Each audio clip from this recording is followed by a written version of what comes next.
আসসালামু আলাইকুম। আমি মোহাম্মদ খায়রুল আলম শান্ত, সহকারী শিক্ষক, শামসুল হক খান স্কুল অ্যান্ড কলেজ। অনলাইন ক্লাসে তোমাদের স্বাগতম। আজ ষষ্ঠ শ্রেণীর বিজ্ঞান বিষয়ে আমি পাঠদান করাবো। তো ষষ্ঠ শ্রেণীর দ্বিতীয় সেমিস্টার পরীক্ষার প্রথমে যে অধ্যায়টা আমাদের আছে বিজ্ঞান বইয়ের 3 নম্বর অধ্যায়, অধ্যায়টার নাম হলো উদ্ভিদ ও প্রাণীর কোষীয় সংগঠন। উদ্ভিদ এবং প্রাণীর কোষীয় সংগঠনের প্রথমে যে প্রশ্নটা আমাদের আসবে সেটা হলো কোষ কাকে বলে। প্রথমে আমরা কোষের সংজ্ঞাটা একটু যদি বলি, জীবদেহের গঠন ও কাজের একককে কোষ বলে। এখন কোষ সর্বপ্রথম 1665 খ্রিস্টাব্দে ইংরেজ বিজ্ঞানী রবার্ট হুক আবিষ্কার করেন। কিন্তু কোষ খালি চোখে দেখা যায় না। তাহলে এটার সঙ্গে আসলে আমরা কিভাবে একটা এক্সাম্পল দিতে পারি, এখানে একটা চিত্র আছে, তোমরা যদি একটু খেয়াল করো, ইটের দেয়াল। ইটের দেয়াল যখন কোনো রাজমিস্ত্রি তৈরি করে তখন একটা ইটের পর আরেকটা ইট এভাবে সাজিয়ে একটা দেয়াল তৈরি করে। এই দেয়ালটা দূর থেকে যদি লক্ষ্য করা হয় দেখা যায় কি ইটগুলো পৃথকভাবে বোঝা যায়। কিন্তু এই দেয়ালটাকেই যদি এখন সিমেন্ট এবং বালির মিশ্রণ দিয়ে এটাকে প্রলেপ দিয়ে ঢেকে দেওয়া হয়, যেমন এরকম, সেক্ষেত্রে ইটগুলোকে কিন্তু আর পৃথকভাবে দেখা যায় না। তাহলে মানুষের বডি অর্থাৎ হিউম্যান বডি তৈরি হয় কোটি কোটি কোষ দ্বারা। এখন কোটি কোটি কোষ দ্বারা তৈরি হয়, কিন্তু এই কোষগুলোকে খালি চোখে দেখা যায় না। যেমন দেখা যায় না দেয়ালে প্লাস্টার করলে অথবা প্রলেপ দিলে যেমন করে ইটগুলো পৃথক করা যায় না, হিউম্যান বডিও বাইরে থেকে দেখলে এরকম একটা প্লাস্টারের দেয়াল মনে হবে, কিন্তু ভিতরে যে ইটের সজ্জা আছে অথবা বক্স, এগুলো কিন্তু দেখা যায় না। তো কোষগুলো হলো আসলে এক একটা ইট অথবা বক্স। এই কোষ সর্বপ্রথম রবার্ট হুক আবিষ্কার করেন। সে একটা বোতলের সিপির ভিতরে অণুবীক্ষণ যন্ত্রের সাহায্যে কোষটাকে দেখতে পান। এই কোষে সাধারণত প্রোটোপ্লাজম ছিল না, যার কারণে এই কোষগুলো মৃত ছিল। পরবর্তীতে এককোষী জীব অ্যামিবা বা ক্লোরেলা, এখান থেকেই রবার্ট হুক এই কোষের অবতারণা করেন।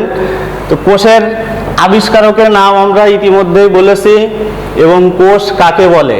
কিন্তু কোষের আকৃতি কেমন, যেহেতু কোষ দেখা যায় না সেহেতু এটার আকৃতি নিয়েও একটু ঝামেলা আমাদের কাছে মনে হতে পারে। তো আমরা ইটের যেমন একটা আকৃতি দেখিয়েছি, ঠিক এমনভাবে কোষের আকৃতি 3 রকম হয়। কোষের আকৃতি কয় রকম? 3 রকম। আমরা এখন দেখব এই যে একটা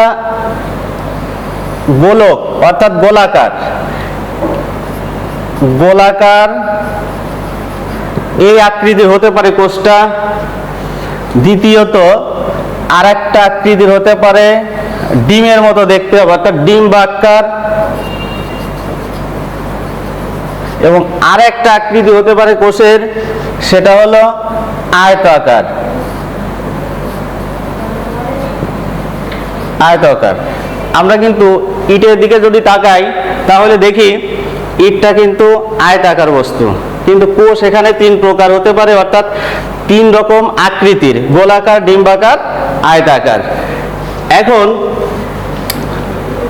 এককোষী জীবের নাম আমরা এটা বলেছি যে এককোষী জীবকে অ্যামিবা বা ক্লোরেলা এককোষী জীব, অর্থাৎ যাদের দেহ একটা মাত্র কোষ দ্বারা গঠিত তাদেরকে এককোষী জীব বলা হয়।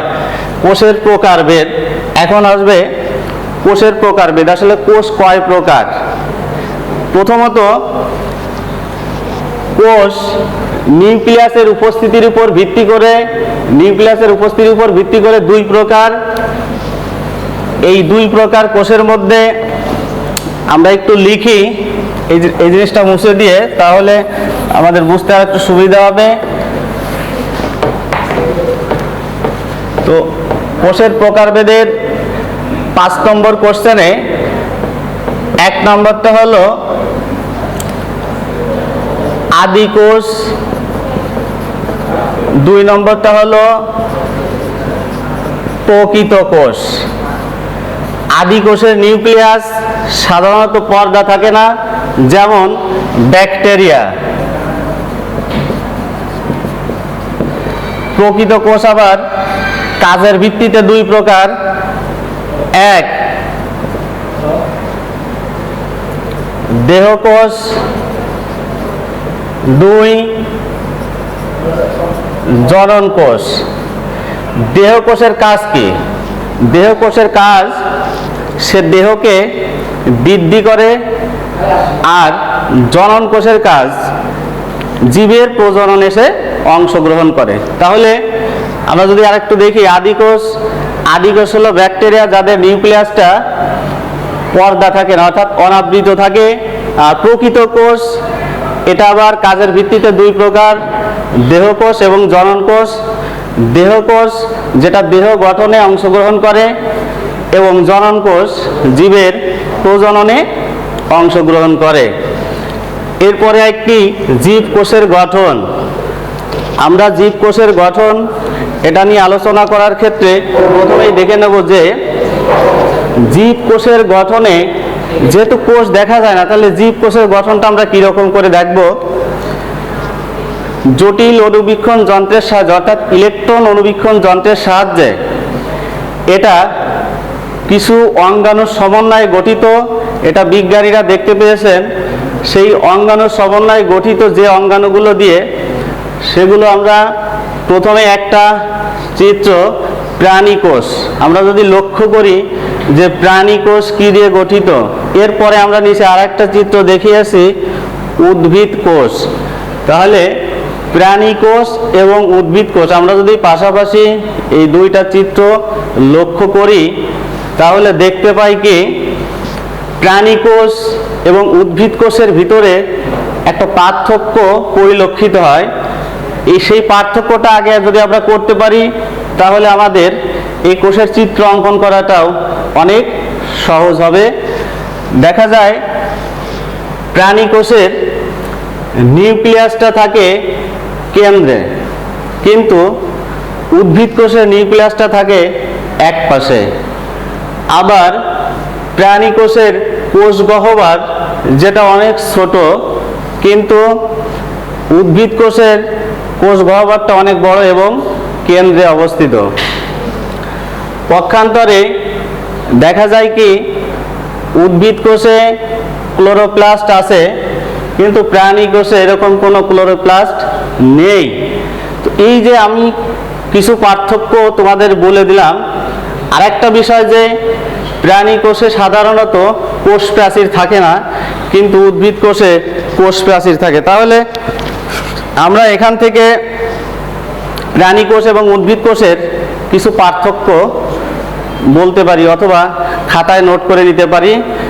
তো কিভাবে, এক নম্বরটা তোমরা একটু লিখে নাও যে উদ্ভিদ কোষের কোষ গহ্বর বড়, কিন্তু প্রাণী কোষের কোষ গহ্বর ছোট। উদ্ভিদ কোষে ক্লোরোপ্লাস্ট থাকে, কিন্তু প্রাণী কোষে কোনো ক্লোরোপ্লাস্ট থাকে না। উদ্ভিদ কোষে কোষ প্রাচীর আছে, কিন্তু প্রাণী কোষে কোনো কোষ প্রাচীর থাকে না। তো এই যে কিছু পার্থক্য, এটা আমাদের বইয়েও লেখা আছে। তোমরা এখানে আমার কথাটা শোনার পরে কিছু নোট করে নেবা, পাশাপাশি বইটা দেখবা। এখন যে প্রশ্নটার কথা আমরা বলছিলাম, একটি জীবকোষের গঠন। একটা জীবকোষ যে সমস্ত অঙ্গাণুর সমন্বয়ে গঠিত, তাদের ভিতরে এখানে আমরা একটু সিরিয়াল দিয়ে যদি বলি, সর্বপ্রথম আসবে হচ্ছে কোষ প্রাচীর। এই কোষ প্রাচীরের কাজ কি? কোষ প্রাচীরের কাজ, এটা কোষের সঙ্গে বাইরের তরল পদার্থের অথবা গ্যাসীয় পদার্থের আদান প্রদান রক্ষা করে। এটা আমাদের কোষ প্রাচীরের কাজ। এরপরে আছে প্রোটোপ্লাজম। প্রোটোপ্লাজমটা কাকে বলে? প্রোটোপ্লাজম হলো কোষ প্রাচীর বাদে কোষের অভ্যন্তরে যে থকথকে তরল পদার্থ দেখা যায়, সেটাকে বলা হয় প্রোটোপ্লাজম। আমরা এই সংজ্ঞাটা একটু লিখব, যার কারণে এই লেখাটা একটু মুছে দেয় যে আসলে প্রোটোপ্লাজম কাকে বলে।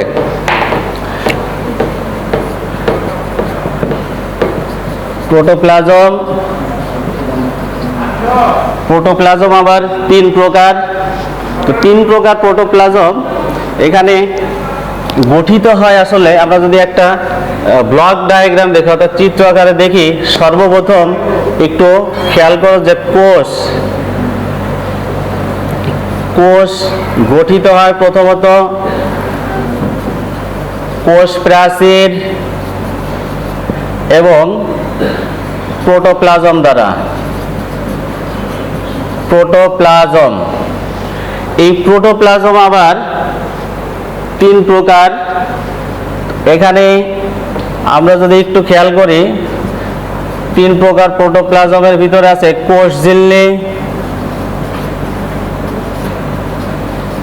কোষঝিল্লি, এরপরে আছে সাইটোপ্লাজম,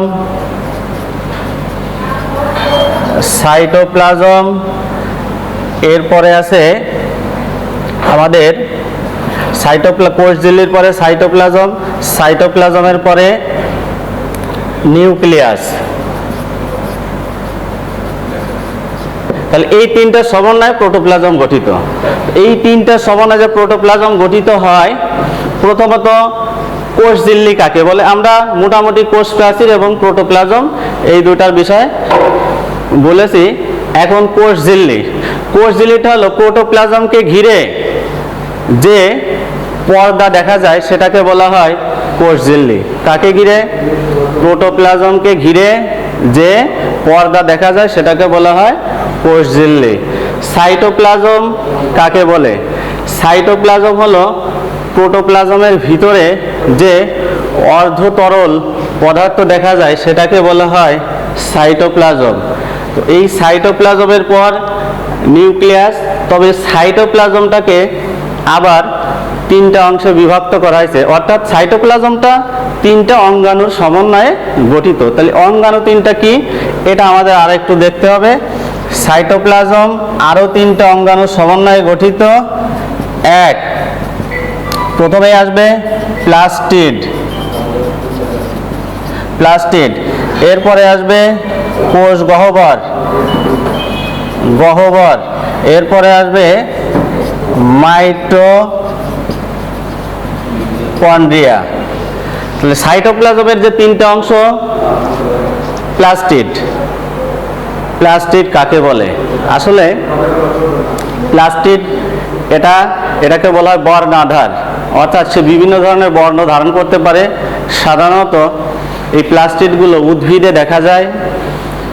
উদ্ভিদের বিভিন্ন ধরনের রং অথবা বর্ণাধার এটা এই প্লাস্টিডের কারণেই হয়ে থাকে। যেমন সবুজ, লাল অথবা ফল পাকলে যেরকম রং হয়, এগুলো সাধারণত প্লাস্টিডের কারণেই হয়ে থাকে। অর্থাৎ ফুলকে রঙিন করে কে? প্লাস্টিড। ফল পাকলে যে রঙিন হয়, এটা কিসের কারণে? আসলে প্লাস্টিডের কারণে এগুলো রঙিন বর্ণ ধারণ করে। আরেকটা আছে কোষ গহ্বর।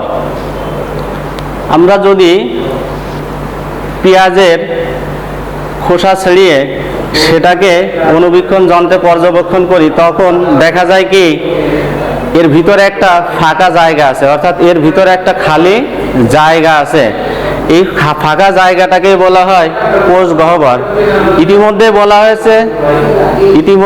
হয়েছে যে কোষ গহ্বর, ইতিমধ্যেই আমরা জেনেছি যে কোষ গহ্বর সাধারণত উদ্ভিদ কোষে একটু বড় হয়, কিন্তু প্রাণী কোষে ছোট। এখন এই কোষ গহ্বরের কাজ, এই কোষ গহ্বর এর প্রধান কাজ হলো বাইরের চাপকে নিয়ন্ত্রণ করে। সে কি করে? কোষ গহ্বর বাইরের চাপকে নিয়ন্ত্রণ করে।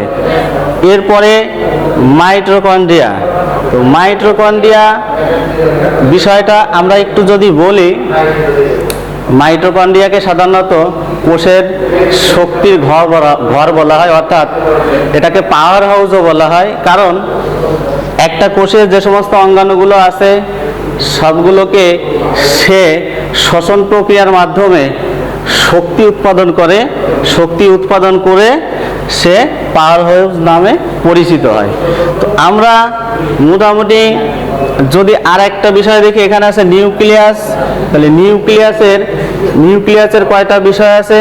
নিউক্লিয়াস কিন্তু 4টা। বিষয়ের সমন্বয়ে গঠিত। সেই 4টা বিষয় কি আমরা এখানে যদি একটু লিখি যে নিউক্লিয়াস কোন 4টা বিষয়ের সমন্বয়ে গঠিত। নিউক্লিয়ার মেমব্রেন, নিউক্লিয়ার মেমব্রেন, এরপরে আছে ক্রোমাটিন তন্তু, এরপরে আছে নিউক্লিওলাস, নিউক্লিওলাস, আর আছে নিউক্লিয়ার রন্ধ্র। তো আমরা নিউক্লিয়াসের বিষয়ে দেখি যে নিউক্লিয়ার মেমব্রেন, ক্রোমাটিন তন্তু, নিউক্লিয়ার লাস এবং নিউক্লিয় রন্ধ্র। তো সর্বশেষ আমরা যে 2টা চিত্র এখানে দেখিয়েছি, প্রাণী কোষ এবং উদ্ভিদ কোষ, এই কোষের ভিতরে একটা করে দেখবা নিউক্লিয়াস আছে এবং নিউক্লিয়াসটা সবসময় দেখো যে এইখানে উদ্ভিদ কোষের ক্ষেত্রে আছে এক পাশে, প্রাণী কোষের ক্ষেত্রে মাঝখানে। এই নিউক্লিয়াসটা সাধারণত তোমার যে কোষের অঙ্গাণু, নিউক্লিয়ার মেমব্রেন, ক্রোমাটিন তন্তু এবং নিউক্লিয়াস, নিউক্লিয়ার রন্ধ্র দ্বারা গঠিত। তো এখন সর্বশেষ আমরা আলোচনা করতে পারি যে এই পড়াগুলোর বিষয়ে আমরা লাস্ট কি কি আলোচনা করলাম। 1 হলো কোষ কাকে বলে, 2 কোষের আবিষ্কারক, 3 কোষের আকৃতি, 4 এককোষী জীব, 5 কোষের প্রকারভেদ, একটি জীবকোষের গঠন। এই জীবকোষের গঠনের এখানে কিন্তু আমরা উদ্ভিদ কোষের গঠনটাও কিন্তু আলোচনায় নিয়ে আসছি, উদ্ভিদ ও প্রাণী কোষের মধ্যে পার্থক্য। তাহলে আমাদের এইচডব্লিউ অর্থাৎ বাসায় যে বিষয়গুলো নিয়ে তোমরা পড়াশোনা করবা অর্থাৎ আলোচনা করবা সেটা হলো কোষ। আমি যদি আরেকবার একটু বলি, জীবদের গঠন ও কাজের একককে কোষ বলে। কোষের আবিষ্কারক কে? কোষের আবিষ্কারক 1665 খ্রিস্টাব্দে ইংরেজ বিজ্ঞানী রবার্ট হুক কোষ আবিষ্কার করেন। কোষের আকৃতি 3 প্রকার। আমরা 3 প্রকার কোষের আকৃতি, এটা কিন্তু আমরা বলেছি, ডিম্বাকৃতির, গোলক আকৃতির এবং আয়তাকার। এরপরে আসে এককোষী জীব। এককোষী জীব কাকে বলে? যে সমস্ত জীব একটা মাত্র কোষ দ্বারা গঠিত তাদেরকে এককোষী জীব বলা হয়। উদাহরণে আমাদের বইয়ে যেটা আছে আমরা এটাই লিখব, অ্যামিবা বা ক্লোরেলা। এরপরে আছে কোষের প্রকারভেদ। কোষের প্রকারভেদ আমরা ইতিমধ্যে আলোচনা করেছি, একটু আরেকটু মেমোরাইজ করছি এই কারণে যে যাতে তুমি পড়ে সহজেই বুঝতে পারো যে এখান থেকে আমাদের পড়তে হবে। তো এখানে প্রথমে আসছে আদি কোষ, তারপরে আসছে আমাদের প্রকৃত কোষ। আদি কোষ এটা নিউক্লিয়াসের পর্দা থাকে না। প্রকৃত কোষ কাজের ভিত্তিতে আবার 2 প্রকার। সেই 2 প্রকারের একটা হলো আমাদের দেহকোষ এবং আরেকটা জনন কোষ। দেহকোষটা কি করে? দেহকোষ সেটা দেহ গঠনে সহায়তা করে, কিন্তু জনন কোষ সেটা প্রজননে অংশ নেয়। সর্বশেষ একটি জীবের গঠন, এই জীবের গঠনের ক্ষেত্রে অর্থাৎ জীব কোষের গঠনের ক্ষেত্রে আমরা প্রাণী কোষটা এবং উদ্ভিদ কোষ দুইটাই এখানে ডায়াগ্রামের সাহায্যে দেখিয়েছি। আর সর্বশেষ উদ্ভিদ ও প্রাণী কোষের মধ্যে পার্থক্য, এই পার্থক্যটাও আমাদের আলোচনা হয়েছে। তো এই হলো আমাদের 3য় অধ্যায়ের মোটামুটি আলোচনা। তো প্রিয় শিক্ষার্থী, তোমাদের কাছে অনুরোধ যে এই লেকচারটা তোমরা বুঝে বই থেকে পড়ে হুবহু সেভাবে নোট করে ফেলবা এবং নোট করে সুন্দরভাবে মুখস্থ করবা। ইনশাল্লাহ আগামীতে আবার ওই বিজ্ঞান ক্লাস হবে। আমাদের 2য় সেমিস্টার পরীক্ষার রুটিন অনুযায়ী যেভাবে আছে অর্থাৎ যেভাবে সিলেবাস আছে ঠিক সেই সিলেবাস অনুযায়ী আমরা আগামীতে আবারও ক্লাস করব। তোমরা ধারাবাহিকভাবে ক্লাসগুলো ফলো করবা এবং সেই অনুযায়ী বাসায় বসে পড়াশোনা করবা। সময় নষ্ট করা যাবে না, কারণ আমাদের পড়াশোনা ঠিক রাখতে হবে।